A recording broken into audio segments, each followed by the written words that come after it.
Smile. But I'm not happy. People are staring. I don't want to do this. You have to. They'll know No one something's cares wrong. about your Why life. is that bad? Nobody cares. They won't understand. I want to go home. You'll hurt their feelings. This was ridiculous. What are Why we even just talking walk about? away? Just You want want to them keep to them like happy. you? What if they They're think gonna you're be stupid? mean. Just Just keep them happy. Just keep them happy. Just lie. I'm not here to sugarcoat, life's already a bumpy road. Too much shelter causes pain, let's just be real honest. Things are gonna knock you down, avoidance will not help you out. Let's talk it through, here me and you, let's keep it real honest. Hi, welcome to Real Honest. This is a place where I share candid thoughts and feelings about life, love, and relationships, God and church, adulting, the workplace, and all the things in between. I am your host, my name is Samantha, and my goal here is not to be liked, it is to be candid, authentic, and known by the people in my life so that they can make an educated decision about whether or not they like me, and to help anyone else who is interested do the same thing. And then in that vein, just having conversations that I have in other places of my life and inviting other people to be a part of it in case it's helpful to their own self-growth and personal education. I like to start off with a goals check-in because I'm a perfectionist. I try to be productive as often as possible, and so I have to organize those because there's a million things that I want to do. And I have found it helpful to discuss this stuff with my friends, and particularly with the small group that I lead, is we have a channel in our Slack group where we all share like what goals we're working toward that month so that we can help each other, push each other, check in with each other, and just have some type of accountability. And also some encouragement for when we're totally falling off or like changing our plan, and just having people there to remind us that that's cool too. I picked 3 things that I'm working on for the month of October, which are exercise, writing, and dreaming. My exercise goal is at least 10 minutes a day of anything. I tend to be an all or nothing type person. So usually like I will get on a 30, 60, or 90-day plan and I'll do really awesome with it for the 30, 60, or 90 days. And then I'll do nothing for a month or two. And then I'll go back to another plan. And so like my consistency is not great because a lot of times I'll work out for like an hour or 90 minutes a couple times a week. And so I want to build up consistency with giving myself a minimum of 10 minutes a day. I also am back on my 10,000 a day step goal. And let's see, it's currently October 5th. It's been 5 days. I've currently gotten 10,000 steps every day of October. We'll see if that continues. Something that I learned last month with my writing is that I do a lot better with like a full day, 8 to 10 hour writing session than I do with short sprints or like 30-minute to an hour sessions. So previously my writing goal has been 1 hour a week, and now I've shifted that to 8 to 10 hours twice a month. So hoping that that gets done. I have gotten a lot of writing done with this, kind of giving myself like a whole day blocked off for it.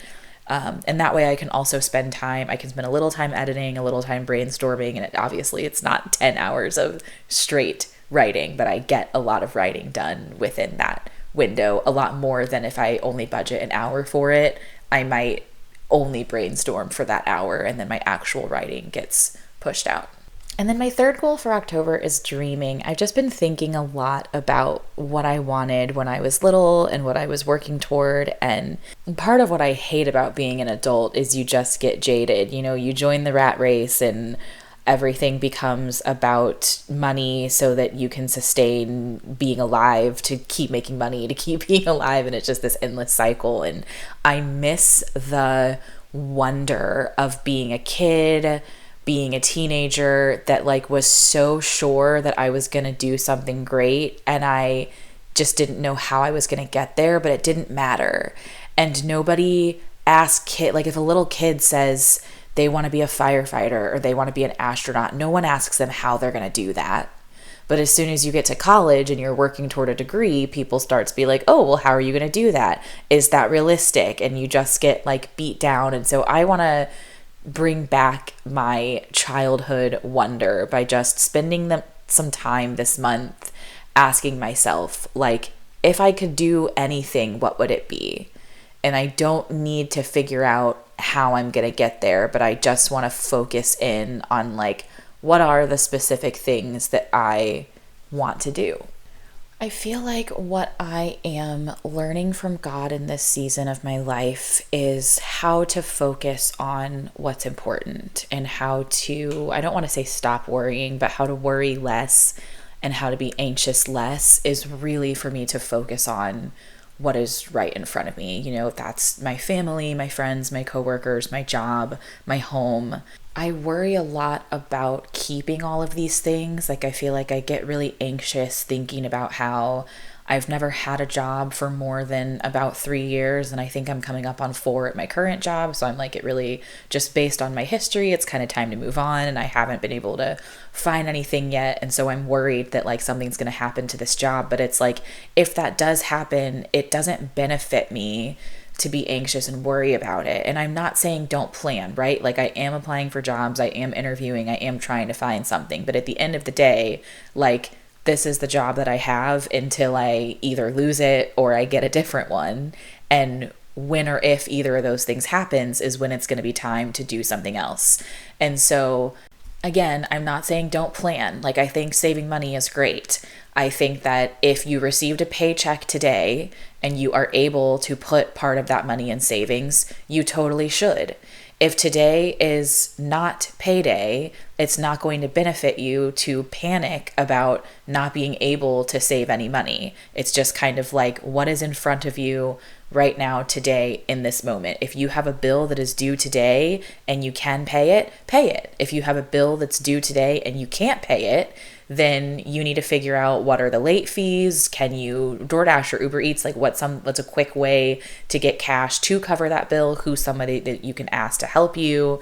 And then once it is either paid or not, or you've made a plan on how you're going to pay it, even if it's going to be late, then you move on. I was talking to a friend the other day about like all of the major questions. Well, I won't say all, that's an exaggeration, but a lot of the major questions that the Bible prompts, right? Like, did all humans actually descend from just the 2 people? Or did God create other people when he created Adam and Eve, and those just weren't the focus of Genesis? And so we didn't get that detail. And then, like, why do kids get cancer? Like, all things like this. And I just like, it was so frustrating for me because I was like, I just don't feel like that's the point. And I don't feel like it matters. Like, humans die. We get sick and we die. That's a fact. And I think it's just as sad if a child dies than if a 90-year-old dies. Like, in my opinion, human life is valuable and is precious no matter the person's age or life stage or whatever is going on. And these aren't things that I can change. I'm not a doctor. I'm not a researcher. So if you are, and you are somebody who has the skill set to pursue a cure for cancer, awesome, go for it. I don't have that skill set. I don't have an interest in medicine. I'm a project manager.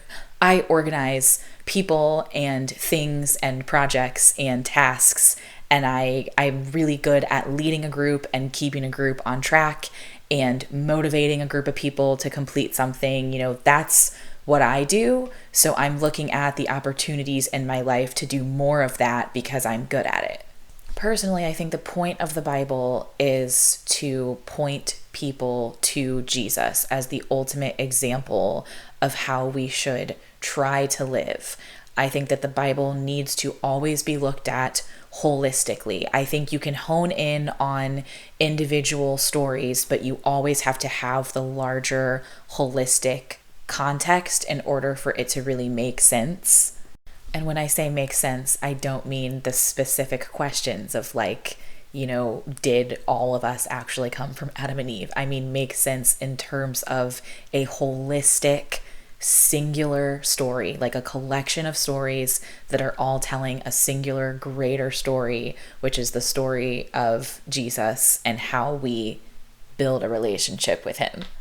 And so then when we zero in on individual stories such as Adam and Eve, the question is, how does that story highlight the story of Jesus and how we build a relationship with him? It's not necessarily what specifically does just this one story on its own say to me, and do I like it or not? And then I feel like, just to bring this back to like what I'm learning from God personally, I was feeling like really, really anxious and bad after this conversation that I have with this friend, because I feel like I really effed it up and it just like, it felt terrible. Like I was supposed to accomplish something here that I really failed at. But then I was like, you know what? There really wasn't anything for me to accomplish, because me and this person are both in like completely different places in this area of life, and we have very different understandings and beliefs when it comes to scripture. And I've talked a lot on here before about like, this is why definitions are so important to me, of like, you know, even something as simple as like identifying, are you and this person friends or not? You know, well, you first have to know, how do you define friend and how do they define friend? Because it's totally possible that you define friend differently, in which case, by your definition, you may or may not be friends. And then by their definition, you may or may not be friends. And that may or may not match. And so I think ultimately what I was learning is like, I don't have any work to do here with this person, because we don't even share a foundation to be able to have a conversation about this. And so it's really not worth my energy to get upset about or to get anxious about, because that's not going to change anything. And I'm just really, really trying to focus in more on like, what can I do with what is currently before me to do? And how do I do that thing, whether it's my job, whether it's converse with somebody else? How do I do it to the best of my ability, but also with as much kindness and empathy as I can muster? So I titled today's episode after Taylor Swift's song Marjorie, which was her grandmother. And her grandmother gave her the advice of, never be so kind you forget to be clever, but never be so clever you forget to be kind. And I was listening to that song earlier this week, and it's one of my favorites of hers, like one of my favorite lyrics that resonates. And I feel like it also really ties into an interview I listened to last week. It might be 2 weeks now by the time this comes out. But Emma Watson did her first interview in like forever on Jay Shetty's podcast. And if you have not listened to it, you may have seen clips, but if you haven't listened to their conversation in its entirety, I highly, highly recommend. They're two of my favorite people in the world, and it's absolutely probably my favorite interview I have ever listened to. I just think they are both so kind and empathetic and honest and authentic, and it just was such a lovely conversation that I really learned a lot from. And so Emma Watson shared a quote that she loves during that conversation, which is, the truth without kindness is brutality, and kindness without truth is manipulation. And I have just been thinking about that ever since, because it really gives words and explanation to like the pieces of life that really bother me. So to focus in on the first part, the truth without kindness is brutality. It goes hand in hand with ignorance is bliss, where it's kind of like, if you find out some information and you just want to go share it with people and you give no consideration into how you share it, and whether it, you know, it could blow up a marriage, could blow up a company, like whatever, and your main thing is like, well, I knew the truth and I had to get the truth out there. But if you didn't do it with any kindness, if you didn't do it with any tact, then like you're just being needlessly brutal. And like, why?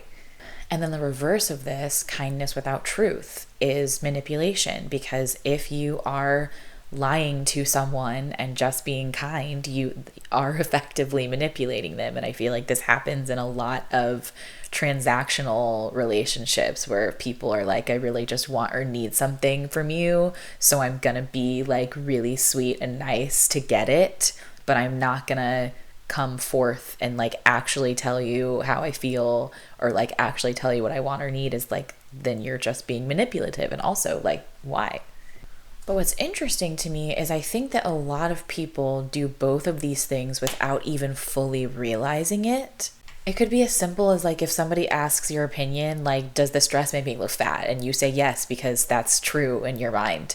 And you're like, well, they asked my opinion, and you maybe like, all I said was yes. Like, can I say one word kindly or rudely? Sure, you can. And like, maybe you did say yes with kindness and you weren't intending to hurt the person's feelings. But it's also like, did the person actually want the honest truth of whether or not you thought they looked fat in the outfit, or did they really just want to be pumped up?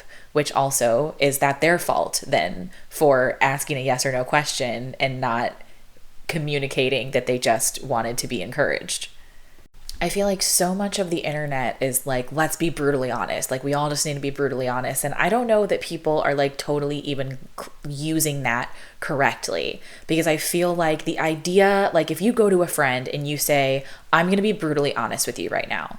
What you're typically saying, I think, is I'm going to share some truth with you that is probably going to hurt you. Like it's going to hurt your feelings. That's not necessarily a problem. You can still do that with kindness. Like you can still sit somebody down and you can kindly say, hey, I've noticed that you have this negative, self-destructive behavior pattern. And you can say it in a really kind way that is still going to hurt the person's feelings. But I would not consider that to be brutal. Like I would say the brutality comes in when you don't consider the person's feelings and you don't say it with kindness and you kind of just walk into the conversation and are like, hey, you need to stop doing that. You're an idiot. You suck. You're stupid. Like whatever. And just kind of like going in on how you feel and what you think without any regard for how they might receive it. One of my friends often will ask me like some version of like, can I share a hard truth with you? Like, are you in the mood for my actual opinion here? Because it's like probably gonna hurt your feelings. And it's funny because they hurt my feelings like every single time that we talk. But I appreciate it because they at least put the effort in to like check my temperature first and see like, am I even in the mood to have my feelings hurt? Like, am I in the headspace to where that's not gonna totally like send me into the abyss? But I feel like that really only works when you and the other person have established a certain amount of trust with each other and also know each other to a certain degree, because there are other people in my life who could ask the same question. They could be like, hey, can I be brutally honest? Can I share this hard truth with you? And I might say yes, like thinking that I'm ready for it, but then they might be a person who just is not practiced in being gentle with my feelings. Whereas like I 100% trust my therapist to always be gentle with my feelings and to always communicate things in a way that's going to help me pause. But then there are people in my life who have not built that trust and who have not gotten to know me and who have not allowed me to get to know them, where it's going to be received in a very different and probably very negative way. And it all kind of goes back to how humans seem so wired to avoid pain. I am rewatching The 100 with one of my friends right now, and we just finished, I can't remember I think if it was season 2 or 3. I think we just finished season 3 was the one with the season with the AI.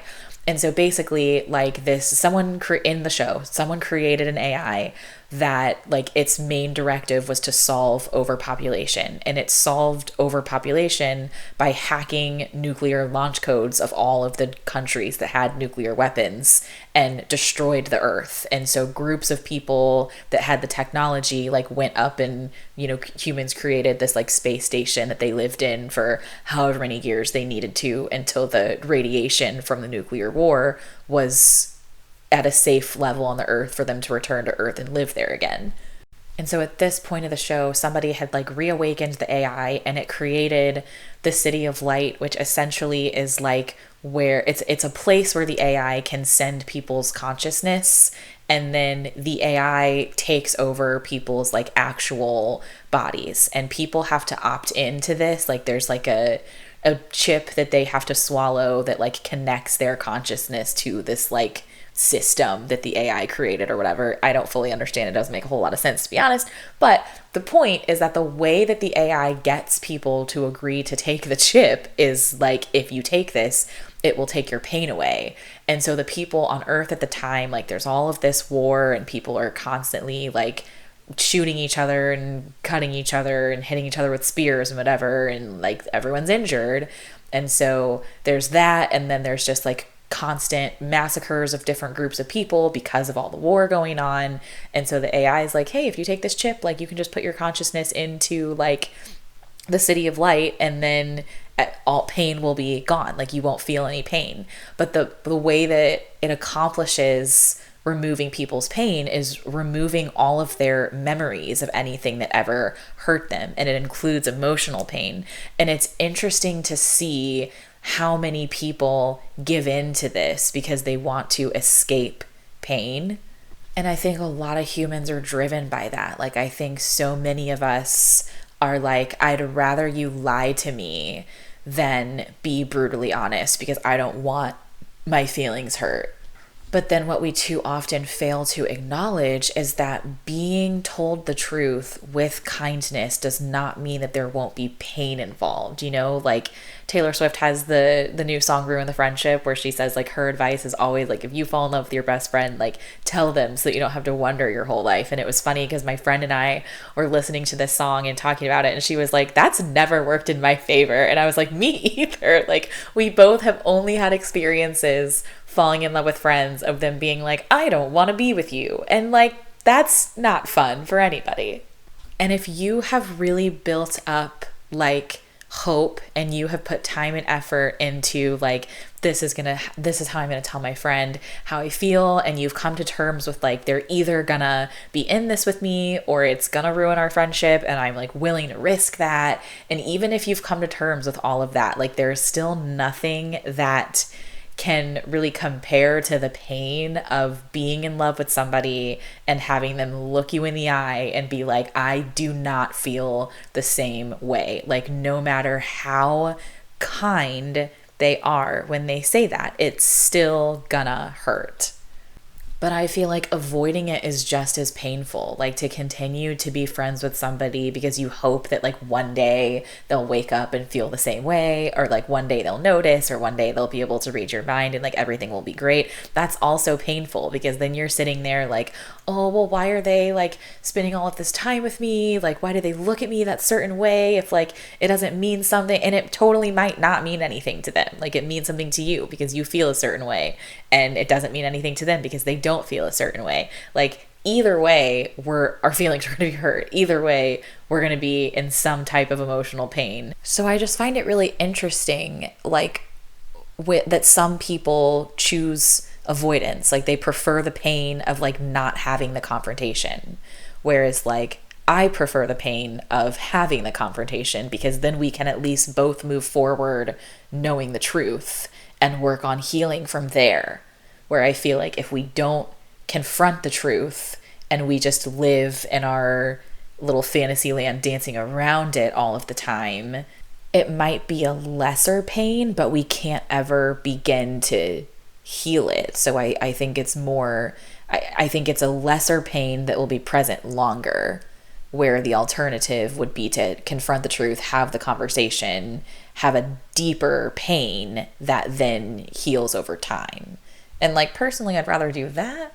But I personally struggle way more with manipulation, which I found interesting. And I think I kind of took this away from listening to Emma and Jay's conversation. Is like, I feel like I am kind without truth all the time, which I think like to people listening to this, like I know it sounds crazy because it's like I have a whole podcast about being honest, and like my whole thing is that I want to be authentic and I want to be real, but I also really want to be kind and I don't want to hurt anybody's feelings. So I feel like I very, very often am kind to people without telling them how I actually feel, because I don't want to hurt their feelings.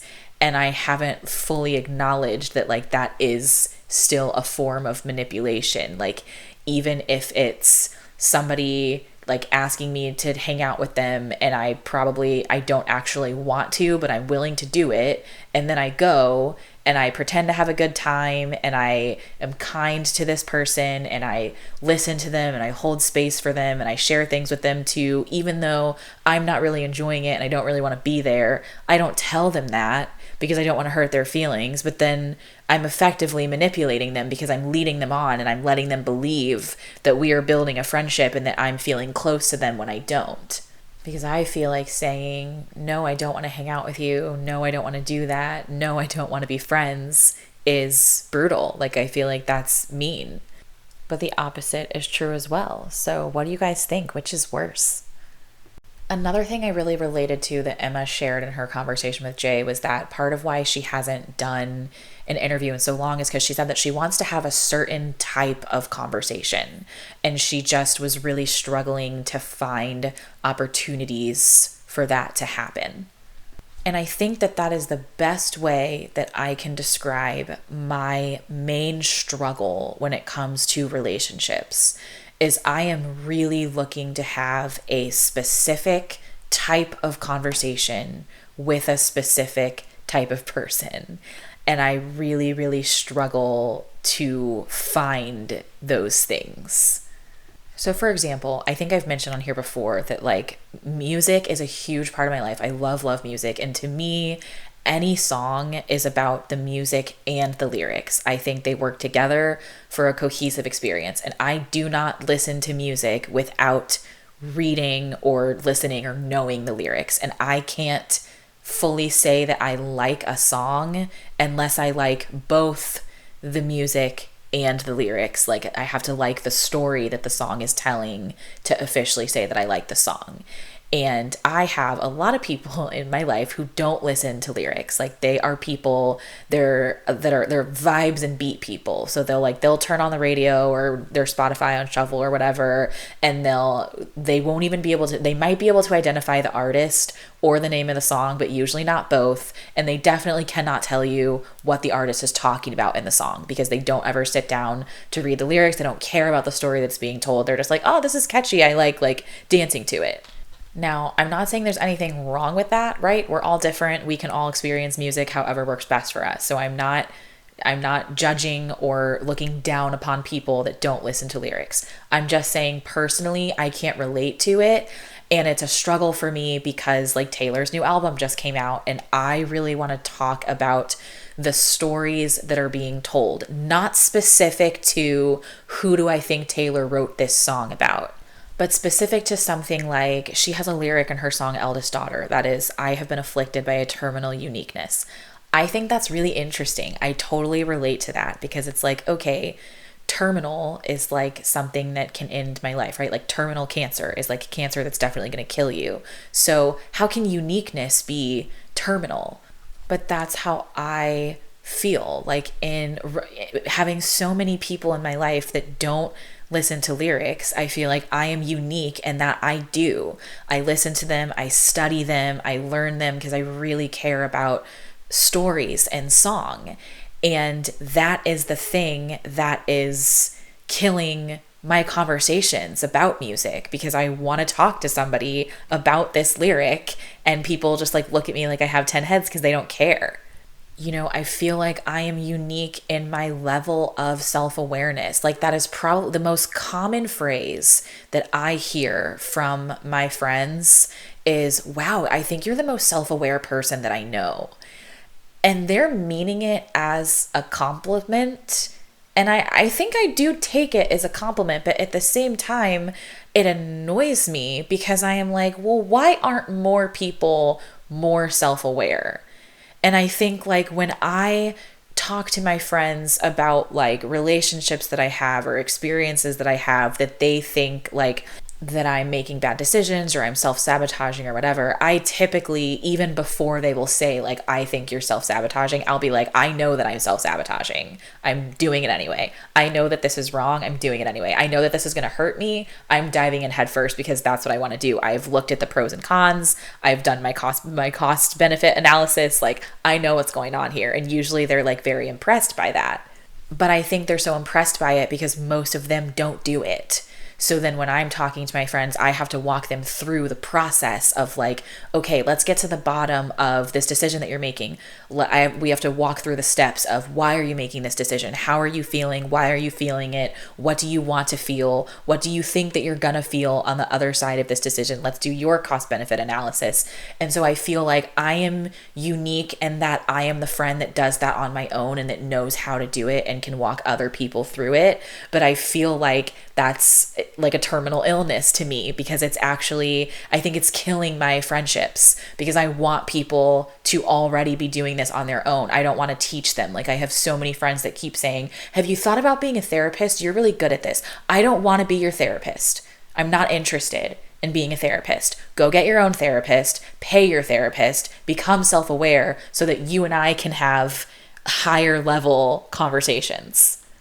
But obviously, I think that saying that to somebody would not be received well and would be rude and would hurt people's feelings, which I don't want to do. So I just kind of sit and I go through the motions and I have the conversation and I do teach them, but I do it with like a frustration. And so that's why I sit there like I am afflicted by this terminal uniqueness. Like I know how to do this thing that nobody else around me seems to know how to do. and it's making me frustrated, it's making me angry, because it's making like conversations that I feel like should go quicker are going really slow, and I'm trying to just meet people where they're at and not rush it. But at the same time, I am like desperate to find somebody who's already done the work. It's the same thing with movies. Like anytime I am watching TV, like a TV show or a movie, and I am like really learning something from it or really feeling something, like I want to have a certain type of conversation. Like I want to talk about what is the larger message that the writers and the filmmakers are trying to communicate here, and how does that relate to my own life? Like where do I see myself in this character? And like so many people in my life they consume stories just as like a turn off their brain, like passive activity, like something to throw on in the background. And so then it's like I'll watch something with a friend and they'll just be like, oh, it was boring, or oh, it was funny. And that's their whole opinion.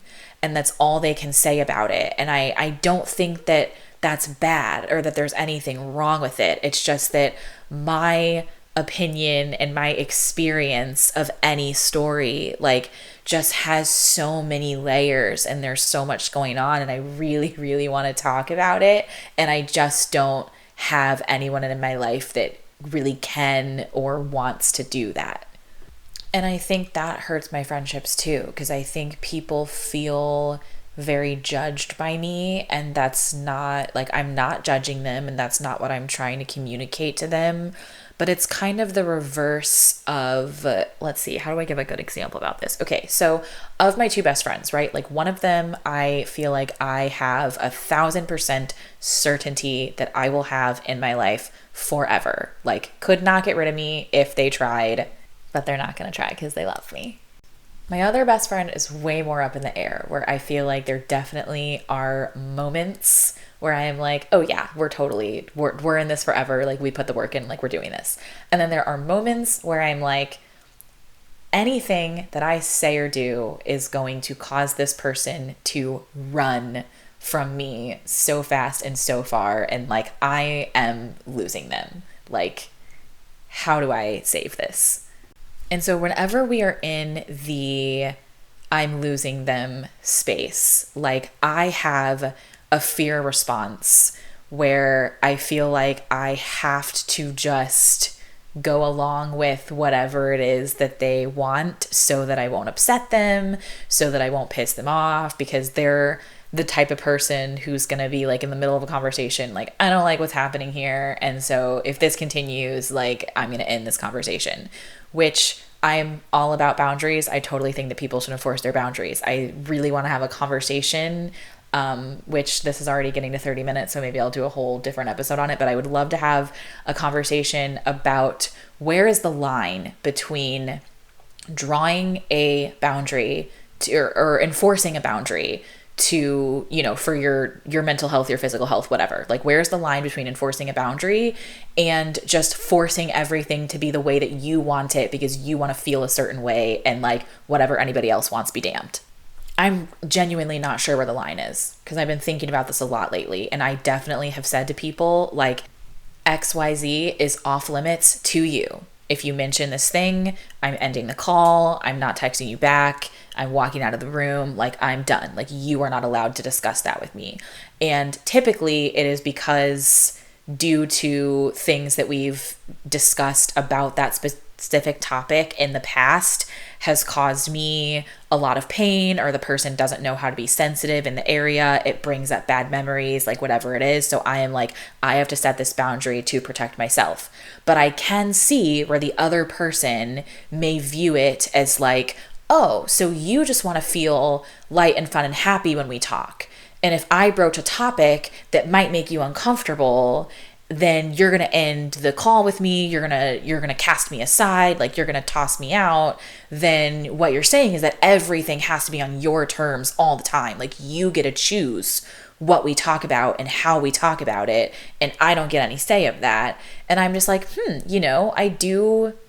Yeah, that would bother me too. It does bother me too. And I think part of the difference is that a boundary is supposed to be about your own behavior and not controlling the other person's. So it's the kind of thing where I think it probably just needs to be communicated differently. Like instead of saying this topic is off limits to you, if you mention that, I'm going to end the call, because that's trying to control their behavior.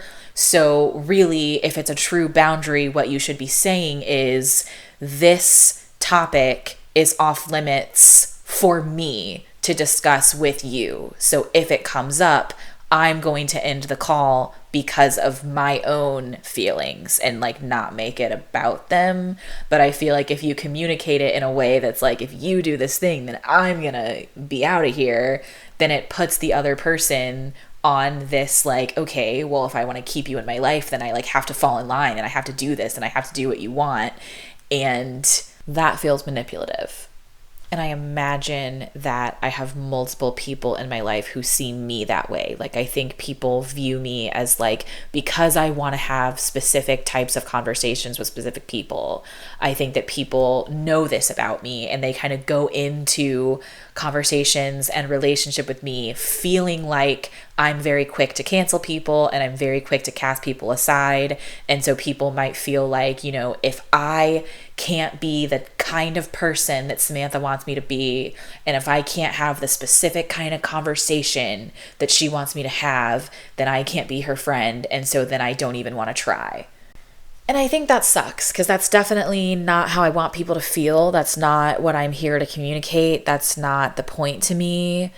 I don't actually feel like I am super quick to cancel people or cast them out.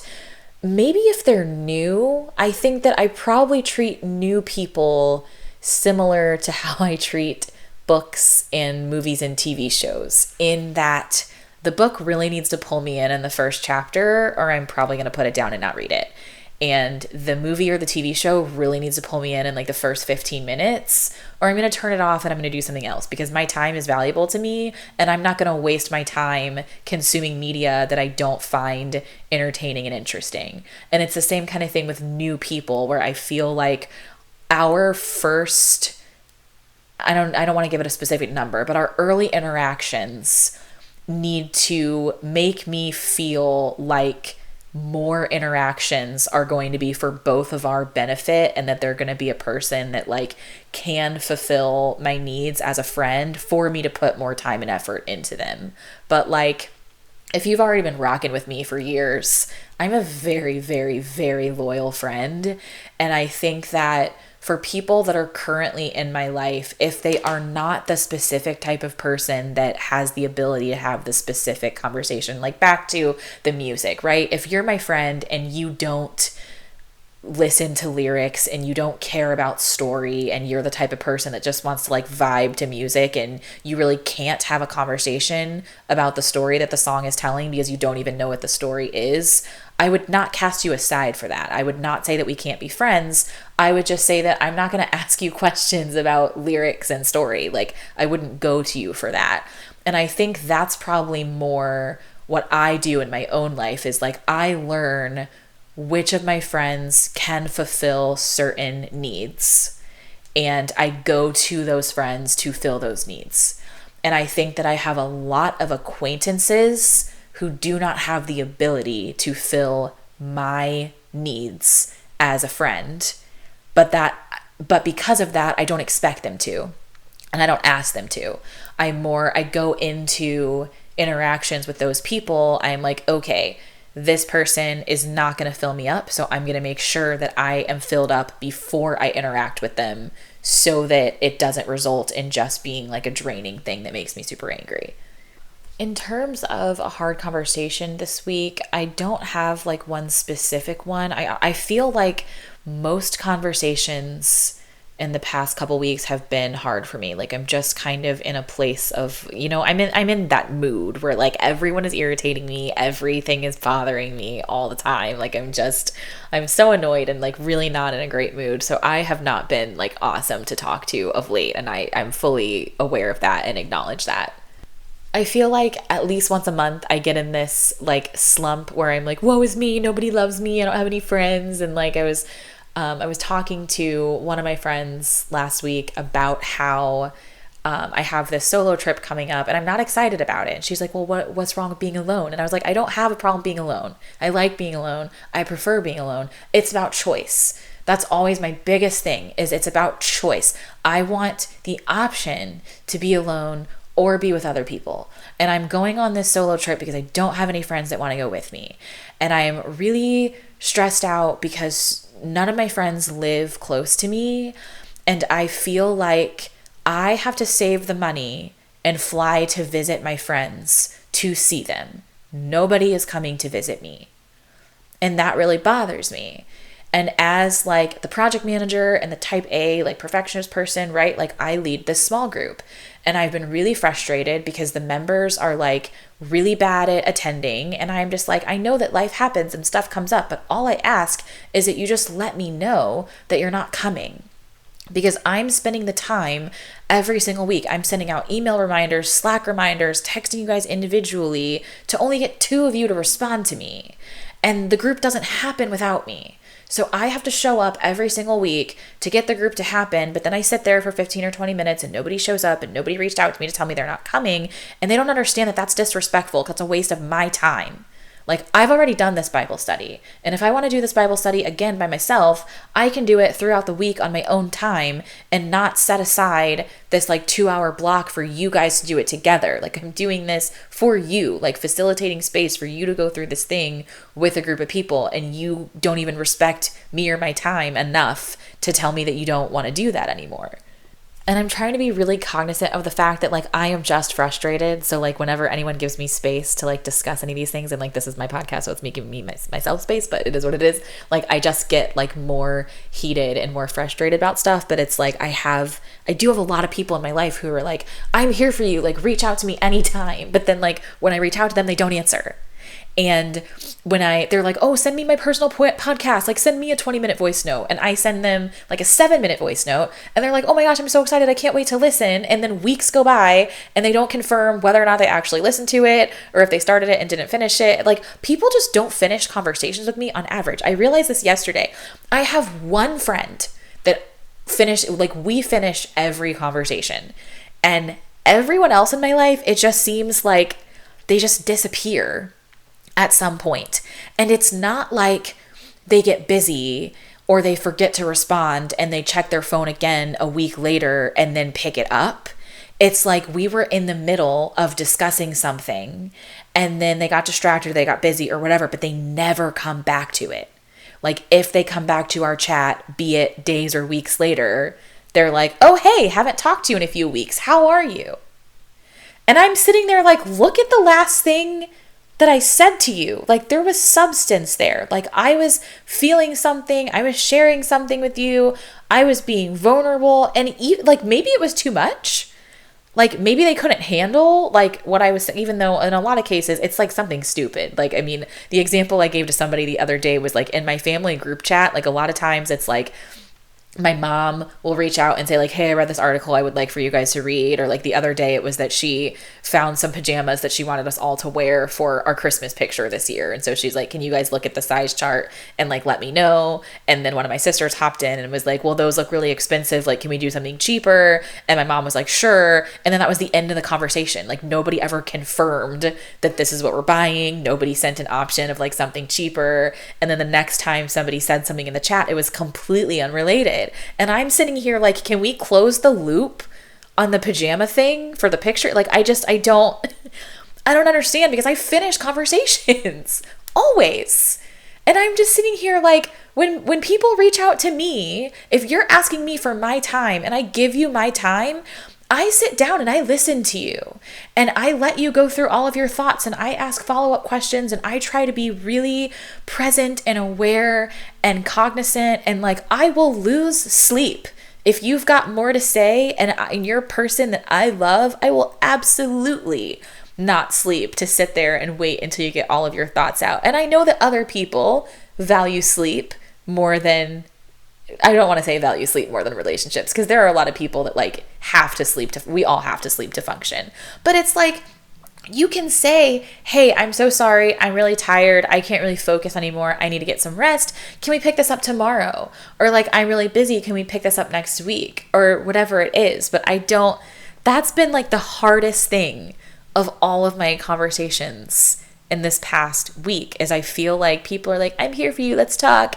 And then we start talking and then they just up and disappear. And like, I just don't do that to people. So I don't understand and I cannot relate to all of the people that are doing it to me. And it just makes me feel super unloved and super uncared for. And I am just like, where are my people? Why are they so hard to find? Wow, this is getting really long. Okay, moving into what I'm watching right now. I already mentioned The 100, which is one of my favorite shows. And it's been so long since because I watched it like multiple times before, but it's been so long, I forgot everything that happens. So it's been really, really fun to go through it again because it's just so well written and so well acted. I am deciding if I'm going to continue with Station 19 or not because I got really into it and then I got to the COVID season and the COVID season is not good. So I'm like, should I just skip it or quit? Or I'm not totally sure.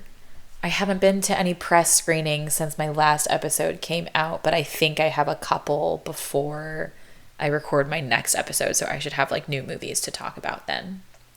Okay, thanks so much for listening. Feel free to leave me a review. New episodes, Wednesdays, give or take, at 6 a.m. Central. I've been pretty consistent, but I missed last week, so we'll see. Questions, comments, concerns, want to chat, or if you want to let me know, like, anything that you learned from today, any thoughts that came up, questions, comments, concerns, want to chat, send an email to realhonestpod@gmail.com. Okay, bye.